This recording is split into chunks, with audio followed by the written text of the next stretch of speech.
నియోజకవర్గం పెనవర్తి గ్రామం 30వ డివిజన్.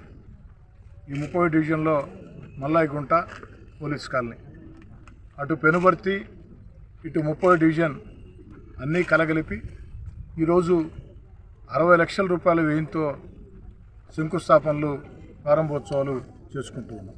60 లక్షల రూపాయల వ్యయంతో ఈ యొక్క పనుల ద్వారా స్థానికులకి ఎంతో మేలు జరిగే అవకాశం ఉంది.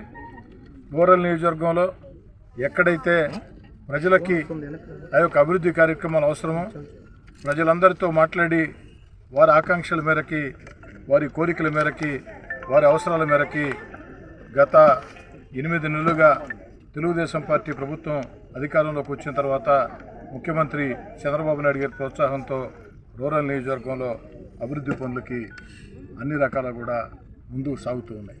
కొన్ని పూర్తయినాయి, కొన్ని పూర్తిగా వస్తున్నాయి.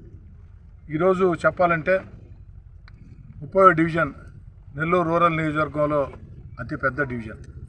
ఈ యొక్క 30వ డివిజన్లో ఎన్ని కోట్లు ఖర్చు పెట్టినా కూడా ఇంకా చాలా పనులు ఉంటాయి. కారణం ఏంటంటే ఎక్కువగా పేద, నిరుపేద, సామాన్య, మధ్యతరగతి కుటుంబాలు ఈ యొక్క ప్రాంతాల్లో అధికంగా నివసిస్తూ ఉన్నాయి.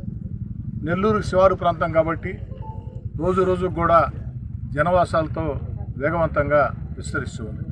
ఇక్కడ రోడ్లు కావాలా, కాలువలు కావాలా, కరెంటు కావాలా, తాగునీటి పైప్ లైన్లు కావాలా. ఆ ఉద్దేశంతో గత 8 నెలలుగా ఈ యొక్క 30వ డివిజన్లోనే 5,64,00,000 రూపాయలు. ఒక్క మాటలో చెప్పాలంటే ఈ 30వ డివిజన్లో 5,64,00,000 రూపాయలు. ఇందులో పనులు పూర్తయింది 2,70,00,000. 2,70,00,000 పనులు ఈ 8 నెలల కాలంలోనే 30వ డివిజన్లో తెలుగుదేశం పార్టీ కూటమి అధికారంలోకి వచ్చిన తర్వాత పనులు పూర్తయినాయి. మరో 1,05,00,000 రూపాయలతో ప్రారంభమైనవి. అదేవిధంగా టెండర్లు ఆల్రెడీ పిలిచి ఉన్నటువంటి పనులు 42 లక్షల రూపాయలు. అదేవిధంగా కొత్తగా 1,50,00,000 రూపాయలు ఈ డివిజన్కి 2 రోజుల క్రితమే శాంక్షన్ చేయడం జరిగింది. అన్నీ కలగలిపి ఇప్పటికే పూర్తయిన పనులు 2,65,00,000, పనులు జరుగుతూ ఉన్న పనులు 1,05,00,000 రూపాయలు. అదేవిధంగా టెండర్లు దశలో ఉన్నటువంటి 42 లక్షల రూపాయలు.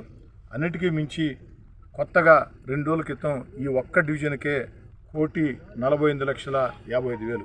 అంటే ఈ 8 నెలల కాలంలోనే 5,64,00,000 రూపాయలతో 5,64,00,000 రూపాయలతో 30వ డివిజన్లో అభివృద్ధి పనులు. నాకు తెలిసి చరిత్రలో ఎప్పుడు కూడా జరగల, భవిష్యత్తులో జరుగుతాయా లేదన్నది కూడా ఒక అనుమానమే. ఎందుకంటే కేవలం 8 నెలల్లోనే 5,64,00,000 రూపాయల పనులు కొన్ని పూర్తయినాయి, కొన్ని జరుగుతూ ఉన్నాయి, కొన్ని శాంక్షన్ అయినాయి. అంటే ఈ డివిజన్ మీద పూర్తి స్థాయిలో అవగాహన ఉండబట్టి ప్రజల ఆకాంక్షలు మొత్తం కూడా తెలుసుకొని మారుమూల ప్రాంతాల్లో, శివారు ప్రాంతాల్లో, పేదవాళ్ళు నివసించే ప్రాంతాల్లో, సామాన్య కుటుంబాలు, మధ్యతరగతి కుటుంబాలు నివసించే ప్రాంతాల్లో అధికంగా అభివృద్ధికి నిధులు కేటాయిస్తుంది. ఎందుకంటే నా దృష్టిలో ధనవంతులు నివసించే ప్రాంతాల్లో అభివృద్ధి జరిగితే అది అభివృద్ధి కాదు, ధనవంతులు నివసించే ప్రాంతాల్లో అభివృద్ధి జరిగితే అభివృద్ధి కాదు. నిజమైన అభివృద్ధి ఏమిటంటే సామాన్య కుటుంబాలు, పేద కుటుంబాలు, నిరుపేద కుటుంబాలు, నిరంతర కూలీలు, మధ్యతరగతి కుటుంబాలు, దిగువ మధ్యతరగతి కుటుంబాలు, ఈ కుటుంబాలు ఎక్కడైతే నివసిస్తున్నాయో అక్కడ రోడ్లు కావచ్చు, కాలువలు కావచ్చు, పైప్ లైన్లు కావచ్చు, ఏదైతే బోర్లు కావచ్చు, కరెంటు సమస్యలు కావచ్చు, ఆ సమస్యలు పరిష్కారం చేయాల్సిన బాధ్యత శాసనసభ్యుడిగా నా మీద ఉంది. సామాన్య పేద కుటుంబాలు నివసించే ప్రాంతాల్లో అభివృద్ధి పూర్తయిన తర్వాతే ధనవంతులు నివసించే కాలనీలో అభివృద్ధి పనులు ప్రారంభించాలా అన్న ఆకాంక్షతో ముందుకు సాగుతూ ఉన్నాం. ఏది ఏమైనా కూడా ఈ యొక్క 30వ డివిజన్ ఈ యొక్క పనులు పూర్తయితే ఒక దశకు చేరుకుంటాయి.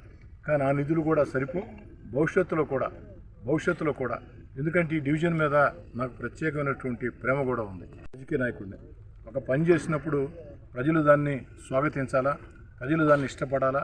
అదేవిధంగా ఎన్నికల వేళ ప్రజలు నాకు అండగా ఉండాలా అని కోరుకోవటంలో తప్పు లేదు.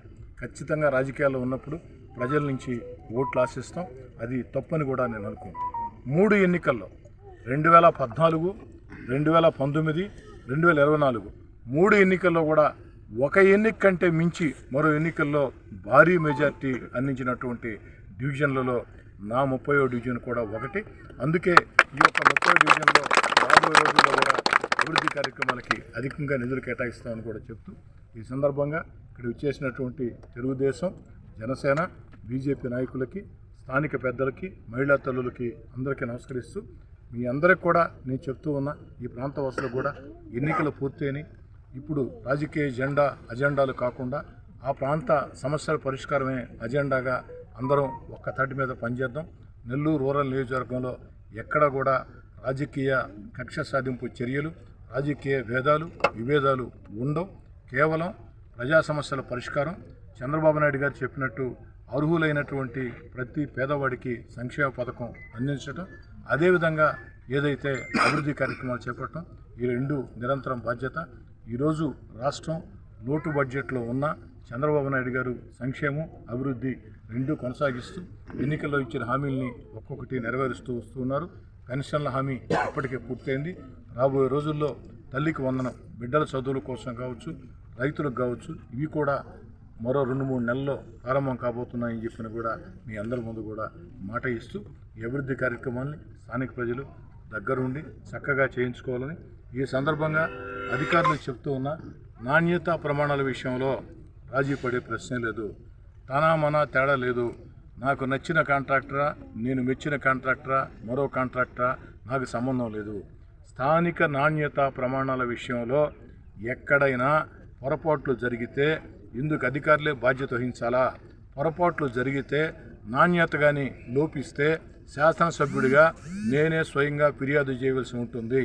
కాబట్టి కార్పొరేషన్ అధికారులారా, పంచాయతీరాజ్ అధికారులారా, ఇరిగేషన్ అధికారులారా, రోడ్లు భవనాల శాఖ అధికారులారా అందరూ గుర్తుంచుకోండి. నాణ్యతా ప్రమాణాలతో కాంట్రాక్టర్ చేత పనిచేయించాల్సిన బాధ్యత మీది. మీ మాట కాంట్రాక్టర్ విన్నట్లయితే కఠిన చర్యలు తీసుకోండి. ఎవరైనా కూడా మీరు లెక్క చేయొద్దు. నా పేర్లు చెప్పినా కూడా లెక్క చేయవద్దు. నాణ్యతా ప్రమాణాల విషయంలో ఒక రోడ్డు వేసామంటే, ఒక కాలువ కట్టామంటే, ఒక మంచినీటి పైప్ లైన్ వేసామంటే 10 కాలాల పాటు రోడ్డు ఉండాలా. ఆ విధంగా ఆ కాలం ఉండాలా. దానికోసం అధికారులు కఠినంగా వ్యవహరించాలని కోరుతున్నాను.